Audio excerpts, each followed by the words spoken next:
সম্মানিত দেশবাসী, একেই মূলত বলা হয় যে সকালবেলার ধনীরে তুই ফকির সন্ধ্যাবেলা। আজকে সকালেও যেখানে মানুষ এই রোডে নামতে এতটা ভয় পাইতো, আর এখন ঘরের মধ্যে কোনো মানুষ নাই, সব মানুষ রোডে চলে আসছে, মানে বিজয় উল্লাস। এখন আর কারো মনে ভয় কাজ করে না।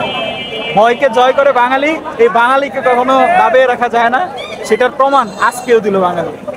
সেই 1971 সালের পরে আজকে 2024 সাল। আমরা 1971 সালে আমাদের জন্ম হয়নি, আমাদের বাবাদের জন্ম হয়েছিল, তারা মুক্তিযুদ্ধ দেখেছিল।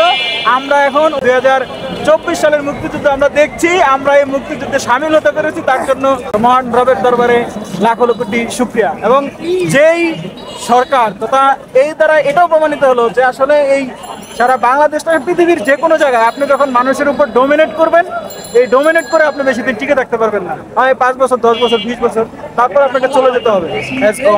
প্রকৃতির নিয়ম বা প্রকৃতি যখন আমাদের কাছ থেকে ফিডব্যাক নেয়, প্রকৃতির রিভেঞ্জ আসলে কতটা কঠিন সেটা এখন।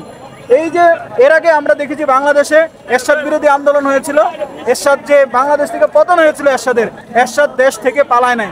কিন্তু বর্তমানে এই হাসিনা, এই স্বৈরাচারী সরকারের যিনি প্রধান ছিলেন হাসিনা, তিনি বাংলাদেশ থেকে পালিয়ে চলে গেছে। তার পানি প্রমাণ করে এই যে তিনি এরশাদকে যা করেছিল, এরশাদকে তিনি ছাড়িয়ে গেছেন। তো দেখা হবে পরবর্তীতে নতুন বাংলাদেশে, প্রথম বাংলাদেশ।